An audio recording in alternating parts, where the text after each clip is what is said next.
Moi Kaiki, welcome back with another video. If you are new to our channel, welcome. Tervetuloa. By the way, we are a Filipino family living here in Finland, and for today, we are going to share with you our usual typical ganaps during the weekends. So let's go.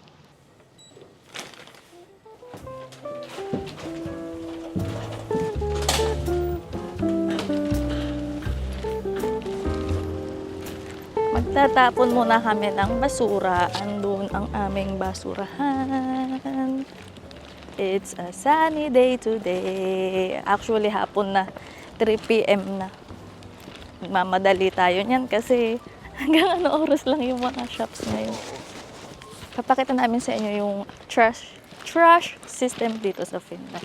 So marami kaming iba't ibang uri ng basurahan dito. So naka-separate yung plastic, general waste, 3 general waste, cardboard, metal, and glass tsaka bio. Yan, so naka-separate yan. Malalim yan yung mga basurahan na yan. And then dito meron din lagayan ng mga old clothes na naay mo nang gamitin. So ito is dadalhin sa mga parang mga kiyera, ganyan. So meron ako ditong clothes. Ilalagay ko na dito.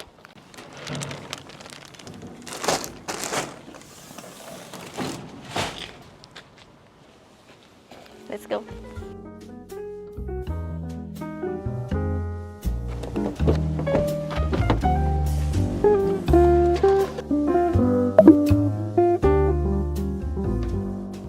Ang first stop namin for today is sa Tamisto, yung GC Asian Market. So, bibili kami doon ng bawang. Sobrang mura kasi ng bawang doon. Mamaya ipapakita namin sa inyo. And then today, plano din namin gumawa ng kutsinta dahil yun ang cravings namin. Soon, guys, i-share ko din pala sa inyo yung mga recent and mga bagong ganaps ko sa aking Finnish language training. And also yung mga usual routine din namin during the weekdays.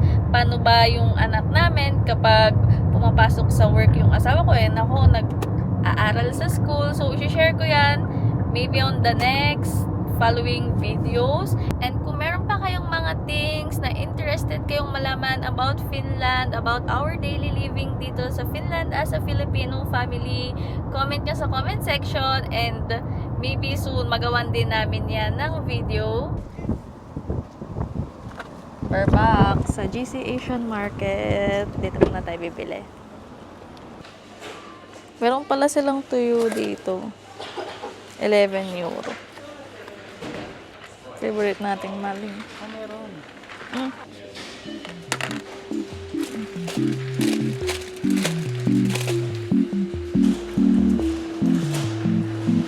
Ito yung bawang na sinasabi ko na mura.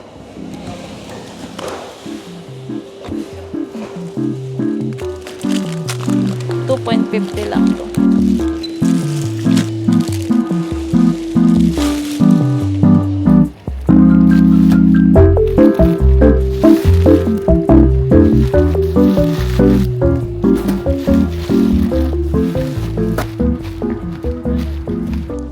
Kain muna sa Subway.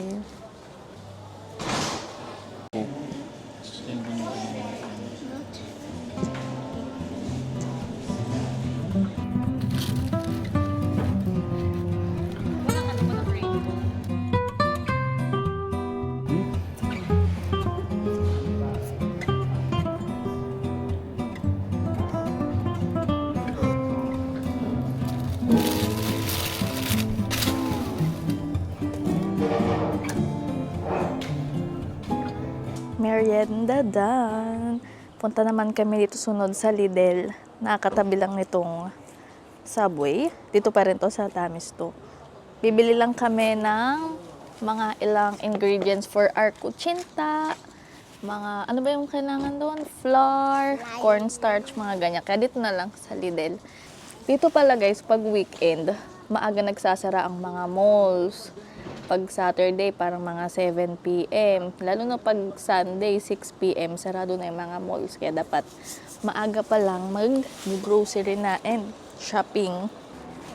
Ito na yung Lidl. Ito yung pinakamurang grocery shop dito.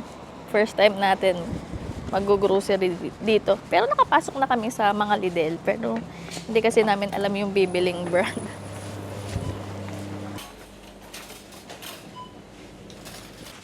Parang mas mura dito yung strawberry. Ganito kadami. 4.99. 5 euro.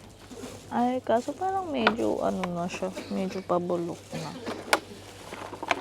Pili tayo maganda.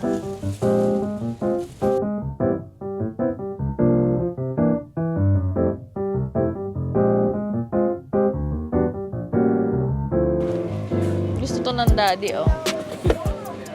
Sink drainer. Dishwashing liquid. Tingnan mo.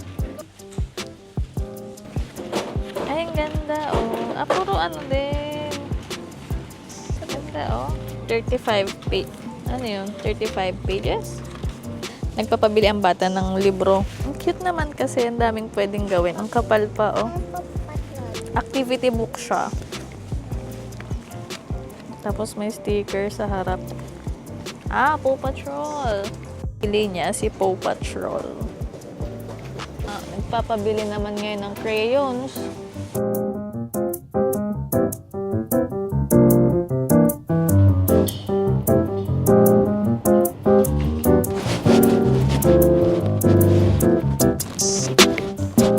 Almost done na tayo sa mga gagawin natin for today. Meron na lang isa kaming hindi pa nabibili, which is yung nyog para sa aming kutsinta. Mag-try kaming tumingin sa Prisma ngayon, and then after nun, babalik na kami sa bahay.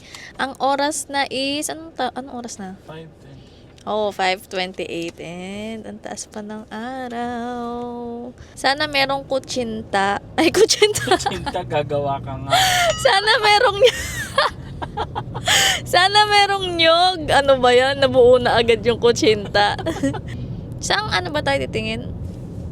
Sa 80s? Sa Murmaki. O, sige. Let's go.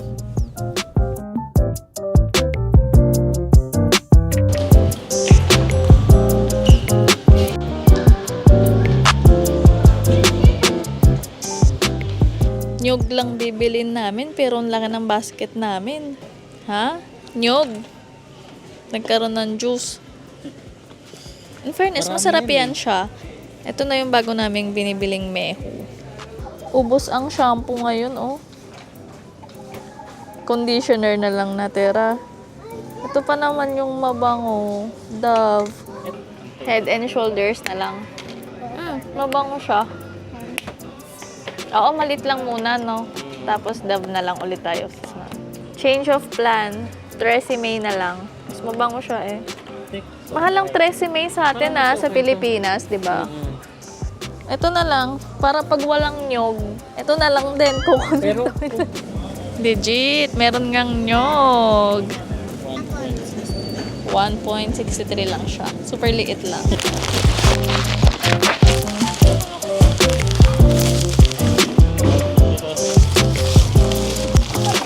Back at home, so let's do a quick grocery haul ng mga pinamili namin sa Asian, sa Lidl, and Prisma.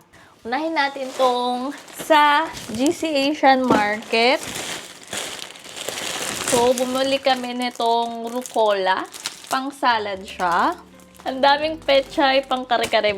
Plano namin mag-kare-kare tomorrow. So, ayan. Pwede rin pang tinola. And bumili ang daddy ng bone marrow. Sasama daw niya sa kare-kare. 3 euro. Ayan. And then, itong favorite namin, pang breakfast na maling. Korean brand yan siya. Maraming migoreng na noodles. Ito naman is pang minsanan lang namin kinakain. Pero nag-i-stock kami. Siyempre, parang di tayo pabalik-balik dun sa Asian. Bumili rin ang daddy ng Pancit Canton Original. Pero chow mein. Hindi ko masyado tong bet mga chow mein. Meron din. Bumili rin kami ng Lucky Me Chicken Noodles. Ito gusto ko yan. And dalawang carbonara style na, ewan ko, noodles din. And ito lang talaga ang main agenda. Bakit tayo nasa Asian? Pero ang dami natin binili. So, itong bawang na sobrang sulit. So, ginagawa namin, kinakrush namin to, tapos nilalagay namin sa empty na bottle. Then yung natira, frozen muna namin pag napuno namin yung isang bottle. So walang tipid nito and mura. 2 point something lang ata siya. So, next natin ay sa Lidl. Sabi muna natin tong mga galing sa Asian. Bumili ang daddy ng Valcosipuli salati castic pang salad. And then, bumili rin kami ng gatas. Tapos, yung mga ingredients na kailangan namin pang kutsinta. So, bumili kami ng brown sugar, cornstarch, and then, itong flour. All-purpose flour. And then, ang nabili ng daddy ay bagong chopping board. So, masaya siya kasi meron daw panghasa dyan. 4.99 lang daw tong chopping board na to. Next natin is from Prisma. Oops. So, unang-una dyan is itong mga tissue paper. Chichirya ng daddy. Hindi ako makain yan. Siyempre, para makompleto ang ating salad, kailangan natin ng lettuce. And then, ang aming mehu. Parang puro siya na juice, tapos kailangan mo siyang haluan ng tubig. So, very tipid to. Kasi puno yan, tapos pag iinom ka ng juice, lalagyan mo lang yan ng tubig. Dadagdagan mo ng tubig. Lemon. Tapos, shampoo. Ito kailangan namin to kasi wala na kaming shampoo. Basta ganyan, parang 3 plus 1 nakalagay dyan.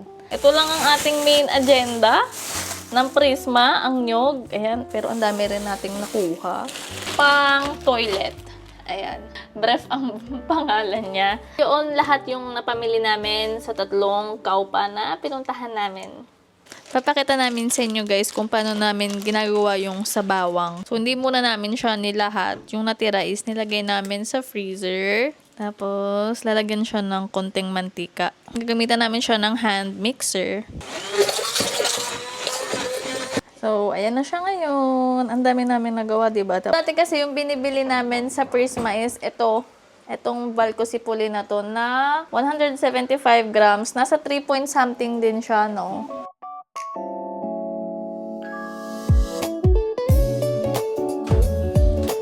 Wow.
Tapos na tayo sa ilang mga gawaing bahay. And ngayon, gagawa na tayo ng kutsinta. Dapat kahapon pa ito magagawa kaso hindi natuloy. And first time namin magta-try magluto ng kutsinta. So, let's go! 1.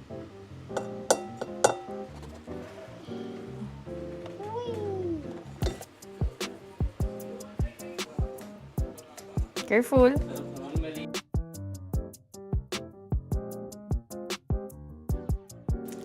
Tapos na ang ating kutsinta.